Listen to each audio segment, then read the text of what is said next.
নমস্কার বন্ধুরা, আমি সুমনা। বন্ধুরা, এখন কিন্তু আমি কলে জল নিতে এসেছি। আর জল নিতে এসে কলের ধারে দেখো কি পেলাম। এখানে একটা সবজির চারা গাছ হয়ে রয়েছে। আর কলের ওই পাশটাতে কিন্তু দুটো ফুলের গাছও হয়ে রয়েছে। ওই দুটো পরে তুলছি, তখন তোমাদের দেখাবো। প্রথমে এখান থেকে এই সবজির চারা গাছটা তুলে নিই। আর এটা কি সবজির চারা গাছ বলো তো? এটা হচ্ছে কাগলের চারা। আর এর আগেও কিন্তু আমার ছাদে কিন্তু দুটো কাগলের এরকম ছোট ছোট চারা বসিয়েছিলাম, সেগুলো নষ্ট হয়ে গিয়েছে, বাঁচেনি। আবারও দেখো একটা চারা গাছ পেয়ে গেলাম।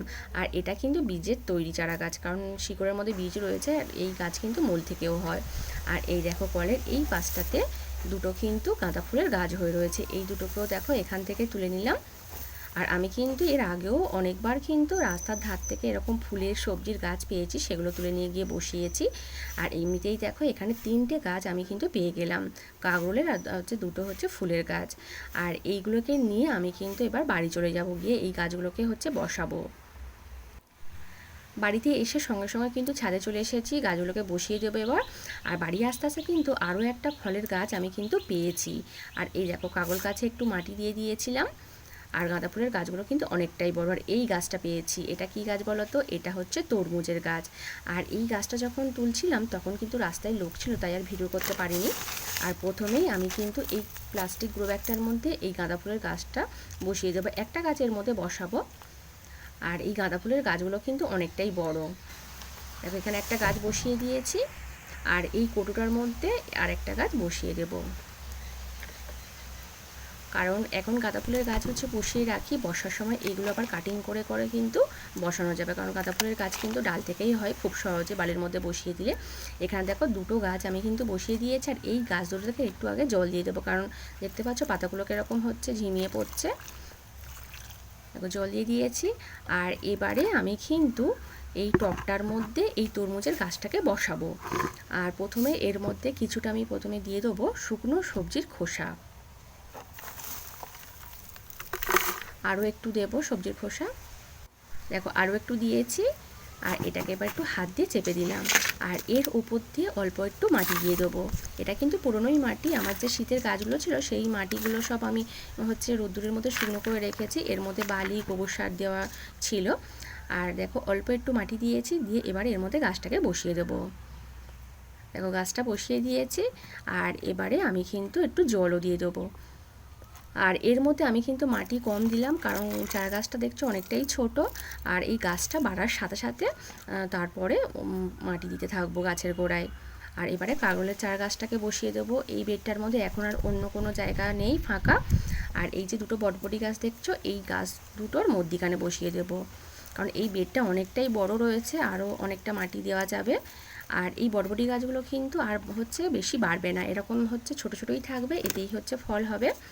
আর এখন এখানে হচ্ছে বসিয়ে দিই, গাছটা বাঁচুক, তারপরে অন্য জায়গায় তুলে বসানো যাবে। আর দেখো গাছটা বসিয়ে দিয়েছি, এবার একটু জল দিয়ে দেবো।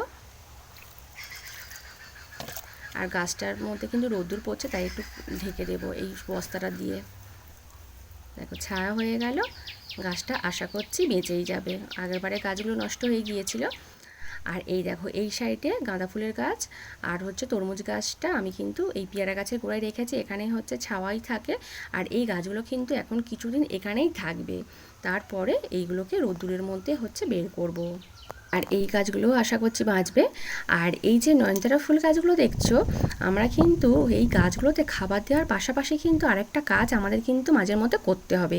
এই যে হচ্ছে নয়নতারা ফুল গাছের বীজগুলো তৈরি হয়, এই বীজগুলো কিন্তু গাছের মধ্যে রাখা যাবে না। যদি আমরা এই বীজগুলো গাছের মধ্যে রেখে দিই তাহলে কিন্তু গাছে ফুল কিন্তু কম ফুটবে। তাই আমাদের কিন্তু মাঝের মধ্যে খেয়াল করে কিন্তু এই বীজগুলোকে কেটে দিতে হবে।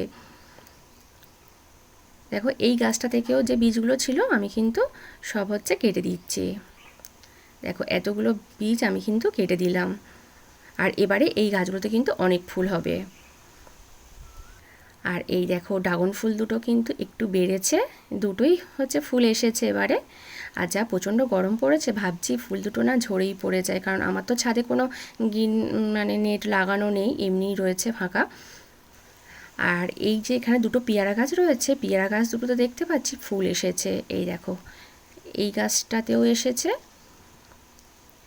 আর এই যে বালতির মধ্যে যে বড় গাছটা রয়েছে এই গাছেও কিন্তু ফুল এসেছে, এই হয়েছে, এই উপরের দিকে হয়েছে দুটো, একটা দেখতে পাচ্ছি। আর এই বড় গাছটার সাইডের পাতাগুলো দেখছি কীরকম হচ্ছে পুড়ে পুড়ে গিয়েছে প্রচণ্ড গরমে। এই বড় গাছটাতে অনেকগুলোই দেখতে পাচ্ছি ফুল এসেছে। আর এখানে দেখো আমি যে হচ্ছে সেই ফেলে দেওয়া পাখার নেটের মধ্যে তারপরে এই প্লাস্টিক দিয়ে যে গ্রো ব্যাগ বানিয়েছিলাম তার মধ্যে ছোটো ছোটো পত্তুলিকা ফুল গাছের ডাল বসিয়েছিলাম। আর সেই গাছগুলো দেখো এখন বড় হয়ে কি সুন্দর হচ্ছে ফুল ফুটছে। এইগুলো কিন্তু সব ডবল প্যাটার্ন। এখানে আজকে দুটো কালারের হয়েছে, আরও দুটো কালারের কিন্তু হচ্ছে ফুল হয়, আজকে সেই দুটো ফোটেনি। সাদা রয়েছে, তারপর লাল রয়েছে। আর এবারে এখান থেকে কিন্তু কিছুটা হচ্ছে কলমি শাক তুলে নেব। আর এই বেডের মধ্যে যে শাকগুলো দেখছো, এই মানে শাকগুলো কিন্তু এর মধ্যে আমি সব হচ্ছে শাকের ডাল বসিয়েছিলাম। আর ডাল থেকেই কিন্তু এর আগে একবার হচ্ছে শাক হয়েছিল, সেগুলো তুলে নিয়েছি। এইটা কিন্তু দ্বিতীয়বার তুলছি। আর খুব বেশি হচ্ছে তুলব না, কারণ হচ্ছে মাছের ঝোলের মধ্যে আমি কিন্তু এই কলমি শাক দেবো, তাই খুব একটা লাগবে না। ভাজা করলে অনেকটাই হচ্ছে শাক লাগে। আরও একটু তুলে নেব। এখানে কিন্তু আমার শাক তোলা হয়ে গিয়েছে, এতেই হয়ে যাবে। আর এবার আমি কিন্তু নিচে চলে যাব। আর আজ কিন্তু বন্ধুরা এই পর্যন্ত, টাটা বাই।